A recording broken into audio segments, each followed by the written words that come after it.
Morning, सुप्रभात, वंदे मातरम विद्यार्थी मित्रों। मैं आनंद सर अपने YouTube channel make account easy with Anand sir में आपका हार्दिक स्वागत करता हूं। दोस्तों, हम लोग पार्ट 3 रोज नामचा सीख रहे हैं और रोज नामचा चैप्टर में हमने क्वेश्चन नंबर 5, 6 और 7 सीख लिया है। मैंने आपको 1 या 2 एग्जाम्पल भी दिया है करने के लिए। बहुत सारे लोगों का जवाब आया, बहुत सारे लोगों का अभी भी बाकी है, तो वो लोग भी जल्दी से जल्दी करके मुझे भेजें। आज हम लोग सीखने वाले हैं क्वेश्चन नंबर 8, बैंक के व्यवहार। तो बैंक के व्यवहार के लिए भी हमेशा की तरह मैंने आपको बताया है कि हम लोग रोज नामचा बहुत आसान तरीके से सीख सकते हैं। उसके लिए हमेशा 1 या 2 नोट आपको याद रखना है। वो नोट आप याद कर लेंगे तो आप आसानी से उस प्रकार के सभी व्यवहारों को कर सकते हैं। तो आज हम सीखने वाले हैं बैंक के व्यवहार यानी ट्रांजैक्शन ऑफ बैंक। उसमें मैंने 2 नोट लिया है। पहला, बैंक में भरा या चेक मिला, यानी प्रश्न में व्यवहार में अगर आपको ऐसा वर्ड आया कि बैंक में भरा या चेक मिला, ऐसा 2 वर्ड आया तो आप समझ लीजिएगा कि बैंक खाता क्या होगा, उधार होगा। क्यों होगा ऐसा? तो अगर हम बैंक में भरेंगे या चेक मिलेगा तो भी आज नहीं कल तो हम बैंक में भरने ही वाले हैं। तो दोनों ही कंडीशन में बैंक कौन होगा, लेने वाला होगा। और व्यक्तिगत का नियम है कि लेने वाला क्या होता है, उधार होता है। तो देखना, याद रखना आप कि व्यवहार में और प्रश्न में कभी भी ऐसा वर्ड आपको दिखाई दिया कि बैंक में भरा या चेक मिला, ऐसा कोई वर्ड होगा तो क्या होगा, बैंक खाता उधार होगा। और उसी का ठीक उल्टा, बैंक में से निकाले या चेक से चुकाया, ऐसा कोई वर्ड होगा तो बैंक खाते जमा होगा। ठीक है, अगर व्यवहार में ठीक इसी का उल्टा कि बैंक में से निकाले या चेक से चुकाए, ऐसा कोई वर्ड लिखा होगा तो बैंक खाता क्या होगा, जमा होगा। ठीक है, तो अब हम लोग करते हैं क्वेश्चन नंबर 8, पेज नंबर 86 आपके स्क्रीन पर दिखाई दे, ऐसी पूरी कोशिश होगी मेरी। क्या लिखा हुआ है, बैंक के व्यवहार। निम्नलिखित व्यवहारों का कृष्णा के बही में रोज नामचा लिखिए। मैंने हेडिंग डाल दिया है कृष्णा के बही में रोज नामचा, क्वेश्चन नंबर 8। कॉलम बना दिया तारीख, विवरण, खाता पृष्ठ, उधार और जमा, और जगह कम ना पड़े इसके लिए इधर भी मैंने बना दिया है। अभी फिलहाल वहाँ प्रश्न दिखाई देगा आपको, बाद में जब हम उधर करने जाएंगे तब प्रश्न हट जाएगा और हम लोग सोल्यूशन करेंगे। 2014 मार्च 1, 2014 मार्च 1 क्या लिखा हुआ है, 20,000 बैंक में भरकर खाता खुलवाया। क्या लिखा है, भरकर, यानी भरा लिखा हुआ है तो क्या होगा, बैंक खाता उधार। और स्वाभाविक सी बात है कि बैंक खाता उधार, तो क्या भरा है हमने, रोकड़ भरा है, तो रोकड़ क्या होगा, जमा होगा। तो रोज नामचा क्या बनेगा, बैंक खाते उधार रोकड़ खाते का, बैंक खाते उधार रोकड़ खाते का। कितना, तो 20,000 20,000। दोस्तों, जगह कम होता है इसलिए मैं विवरण नहीं लिखता, लेकिन अब आप में से भी कई लोग विवरण नहीं लिख रहे हैं। विवरण लिखना कंपलसरी है, उसके नीचे ही लिखना होता है। विवरण लिखकर वी लिखकर आपको लिख देना होता है। व्यवहार का ही जो व्यवहार में लिखा होता है वही सेम टू सेम देखकर लिख देना होता है। चलिए, 5 तारीख 5 मार्च, श्रीहरि के पास से 5,000 का चेक मिला जो तुरंत बैंक में भरा। वापस वही लिखा है, चेक मिला बैंक में भरा, तो क्या होगा, वापस बैंक खाता उधार, लेकिन इस बार किसके पास से मिला, कौन है देने वाला, श्रीहरि। तो बैंक खाता उधार, हमारा कांटेक्ट भी कितना दूर दूर तक है, श्रीहरि भगवान तक कांटेक्ट है हमारा। बैंक खाता उधार, मजाक कर रहा हूँ, श्रीहरि खाते का चेक किसके पास से मिला है, हमें श्रीहरि के पास से मिला है। चेक बैंक में भरा है, चेक मिला बैंक में भरा, ऐसा लिखा हुआ है, इसलिए बैंक खाता उधार होगा।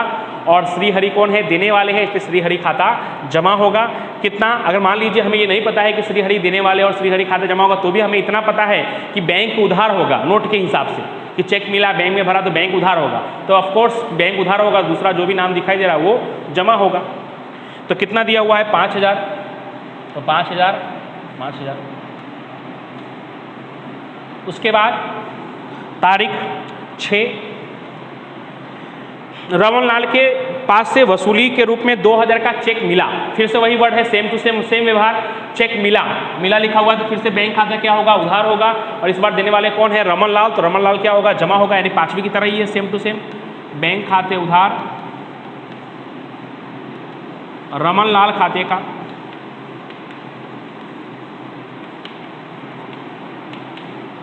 कितना, तो 2,000 विवरण में लिख देंगे रमन लाल के पास से चेक मिला। फिर 10 तारीख को क्या लिखा हुआ है, रूपाली को बेचे माल में से 14,000, रूपाली को बेचे माल 14,000 में से आधी रकम का चेक मिला जो बैंक में भरा।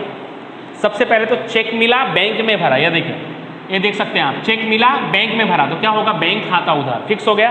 और रूपाली को हमने क्या किया, बेचा है। बेचा मतलब बिक्री। तो बिक्री हमेशा क्या होता है, जमा होता है। आप सोचेंगे कि वहाँ सर ने नहीं लिखा है, हर दिन का व्यवहार रोज रोज वहाँ लिखूंगा तो रोज 10-15 नोट हो जाएंगे। जब हम लोग शुरुआत में पहले दिन ही सीख रहे थे उस समय ही मैंने आपको बताया था कि खरीदी उधार और बिक्री जमा।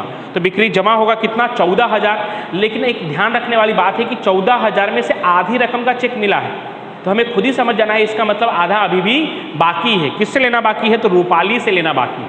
यानी उधार में दो नाम आएंगे। सबसे पहले तो आधी रकम का चेक मिला, तो बैंक खाते उधार, वहाँ मैंने लिखा है कि चेक मिला या बैंक में भरा ऐसा लिखा होगा, तो बैंक खाते उधार। तो कितने रकम का, तो आधी रकम का लिखा है। 14,000 में से आधी रकम का, आधी रकम कितना होगा, 14,000 का आधा 7,000। और दोस्तों उसके बाद कितने बच्चे लिखते हैं, बिक्री खाते का 14,000। तो आप ही सोच के देख सकते हैं कि यहाँ उधार में 7,000 और जमा में 14,000, गलत हो जाएगा ना।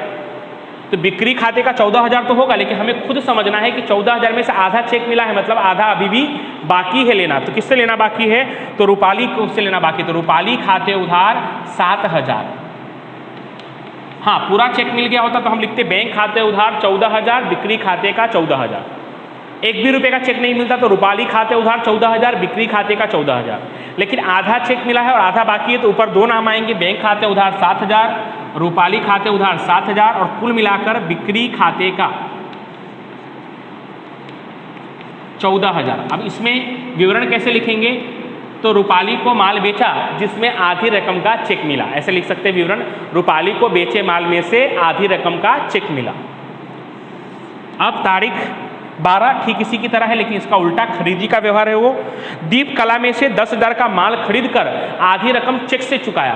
तो वहाँ देख सकते हैं चेक से चुकाया, चुकाया वर्ड लिखा है मतलब बैंक जमा होगा, फिक्स हो गया।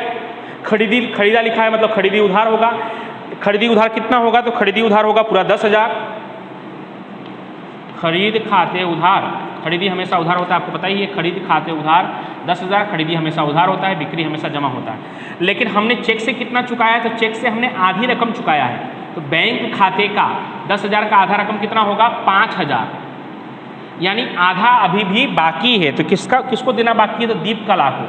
अगर पूरा बाकी होता तो हम लोग क्या लिखते थे, पहले सबसे पहले दिन जब हमने व्यवहार किया तो क्या लिखते थे, खरीद खाता उधार दीप कला खाते का। अगर सिर्फ ऐसा लिखा होता है कि दीप कला के पास से माल खरीदा, तो क्या लिखते हैं हम, खरीद खाता उधार दीप कला खाते का। देख सकते हैं आज भी वही लिखा है, खरीद खाता उधार दीप कला खाते का। तो नीचे बैंक खाते का क्यों लिखा है, क्योंकि आधी रकम का हमने चेक भी दिया है। तो आधी रकम का 10,000 का आधा 5,000 बैंक खाते का, और दीप कला खाते का अभी आधा ही बाकी रह गया, तो 5,000। तो ये दोस्तों ये दोनों व्यवहार बहुत महत्वपूर्ण है, इसको 1-2 बार अच्छी तरह से वापस आप देखिएगा। उदाहरण 10वां व्यवहार और 12वां व्यवहार। चलिए आगे जाते हैं। 15 तारीख, घर खर्च के लिए 400 और ऑफिस खर्च के लिए 800 बैंक में से चेक से निकाले वर्ड लिखा है, मतलब ये पक्का हो गया कि बैंक जमा होगा। दोनों को मिलाकर जितना होगा उतना बैंक जमा होगा, दोनों मिलाकर। अब जो खर्च है वो क्या होगा, उधार होगा। लेकिन घर खर्च को हमें क्या बोलना होगा, आहरण बोलना होगा। आपको ये बात पहले से बताया हुआ है, मार्च 2014 मार्च 15। घर खर्च को क्या बोलना है आपको, आहरण। खर्च है वो भी, उसको खर्च है तो उधार ही होगा, लेकिन उसको आहरण नाम देना है क्योंकि मालिक का निजी खर्च है। आहरण खाता उधार 400। और कौन सा खर्च है, ऑफिस खर्च। हाँ, यहाँ पे भी एक बहुत महत्वपूर्ण बात है, नगद खाते उधार। ये भी बहुत समझने जैसा है, 800 में समझा रहा हूँ। और बैंक में से निकाले वर्ड लिखा है, इसलिए बैंक खाते क्या होगा, जमा होगा। दोनों को जोड़कर 1200। अब सबसे महत्वपूर्ण बात क्या, आपको गौर लग रहा होगा, सर ने कहा था कि खर्च होगा तो उधार होगा। सर ने निजी खर्च को आहरण समझा दिया, वो भी हम समझ गए। लेकिन ऑफिस खर्च की जगह सर ने नगद क्यों लिख दिया। दोस्तों ऑफिस खर्च का चुकाया नहीं लिखा हुआ है, ऑफिस खर्च के लिए निकाले। अभी निकाले है, इसका मतलब हमारे पास क्या होता है, नगद आता है। जैसे आप ही अगर फीस भरने के लिए आपको घर से पैसा मिलता है, लेकिन जब तक आप फीस नहीं भरते तब तक वो खर्च नहीं है, तब तक वो रकम आपके पास है। उस रकम का एकाएक कुछ और उपयोग हो सकता है, इसलिए निकाले वर्ड लिखा हुआ है तो नगद आता है, नगद खाते उधार। हाँ, घर खर्च के लिए चाहे निकाला लिखा हो चाहे चुकाया लिखा हो, घर खर्च के लिए वर्ड आहरण ही आएगा। क्योंकि घर खर्च के लिए अगर आपने निकाला है और हो सकता है पुत्र का फीस भर दिया तो भी वो आहरण कहलाएगा, पुत्री का फीस भर दिया तो भी आहरण कहलाएगा, प्रवास फीस का भर दिया तो भी आहरण कहलाएगा, जीवन बीमा प्रीमियम का भर दिया तो भी आहरण कहलाएगा। यानी अपना निजी कोई भी खर्च चुकाएंगे तो आहरण कहलाएगा। इसलिए निकाला हो या चुकाया हो वो आहरण ही कहलाएगा। लेकिन अगर आपने ऑफिस खर्च के लिए निकाला है और दुकान भाड़ा चुका दिया तो दुकान भाड़ा कहला जाएगा। विज्ञापन खर्च का चुका दिया विज्ञापन खर्च कहला जाएगा।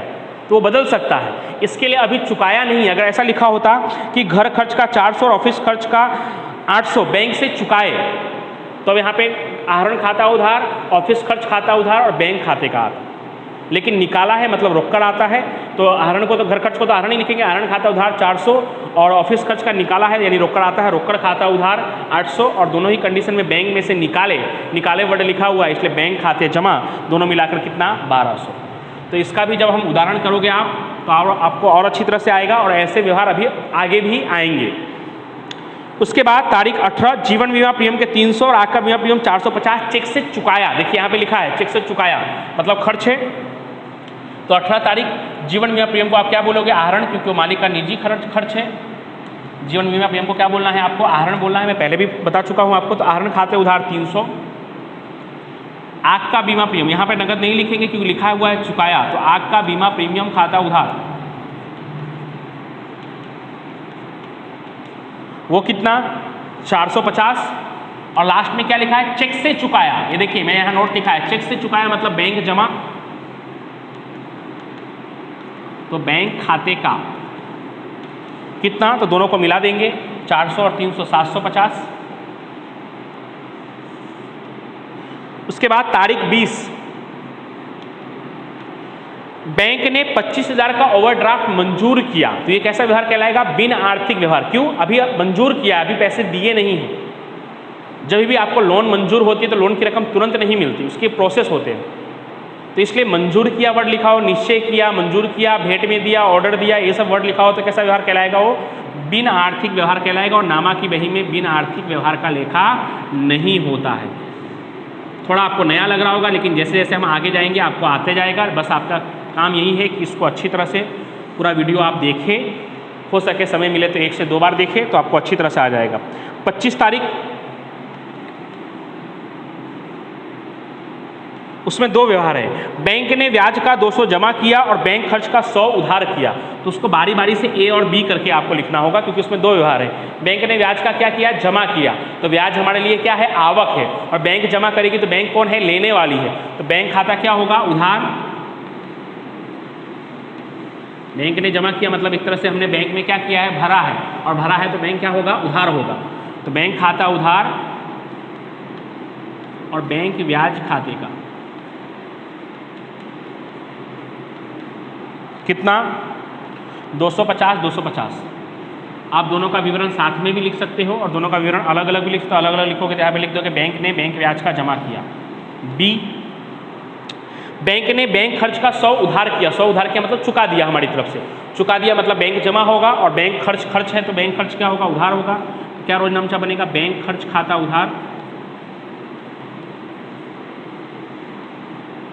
और बैंक खाते का, दोनों का विवरण साथ में लिखोगे तो पूरा जो लाइन लिखा हुआ है पूरा लाइन देखकर आपको लिखना होगा कि बैंक ने ब्याज का जमा किया और बैंक खर्च का उधार किया। अब एक लास्ट व्यवहार, मालिक के पुत्र के विदेश प्रवास के लिए, जैसे ही लिखा है मालिक का पुत्र, बस हम तुरंत समझ जाएंगे कि आहरण, फिर आगे पढ़ेंगे। मालिक के पुत्र के विदेश प्रवास के लिए 5,000 का चेक धंधा में से दिया, तो मालिक का पुत्र है तो आहरण कहलाएगा, और चेक दिया है तो चेक दिया मतलब बैंक जमा होगा, तो क्या रोज नामचा होगा? आहरण खाते उधार। थोड़ा जगह नहीं है इसलिए छोटा छोटा लिख रहा हूँ। आहरण खाते उधार बैंक खाते का कितना? तो 5,000 5,000।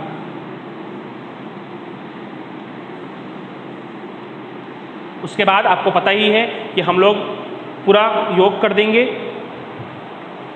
तो योग करोगे आप ये सब जोड़कर, सब जोड़ोगे तो आपका आएगा 58,300। 58,300। तो इस तरह से थोड़ा कठिन और महत्वपूर्ण एक सवाल था बैंक के व्यवहार, जो आपके बोर्ड के स्क्रीन पर, आपके मोबाइल के स्क्रीन पर आपको दिखाई दे रहा है, बैंक के व्यवहार। ऐसा ही एक एग्जाम्पल भी आपको करना है, वो एग्जाम्पल भी मैं कोशिश करूँगा कि आपको आपके स्क्रीन पर दिखाई दे। तो एग्जाम्पल नंबर, उदाहरण नंबर 6 है, पेज नंबर 64 है, तो वो आपके स्क्रीन पर आपको दिखाई दे रहा होगा। तो ये भी आप करेंगे, कोई दिक्कत होगा तो आप मुझे पर्सनली पूछ सकते हैं। थोड़ा व्यवहार कठिन है, लेकिन जैसे जैसे हम आगे जाएंगे आपको धीरे धीरे ये आने लग जाएगा। थोड़ा ध्यान रखिएगा तो उस हिसाब से हम लोग ये आसानी से कर सकेंगे। तो उदाहरण नंबर 6 ये आपका होमवर्क रहेगा, ये सवाल और उदाहरण नंबर 6 आप करके मुझे भेजिएगा। Thank you so much.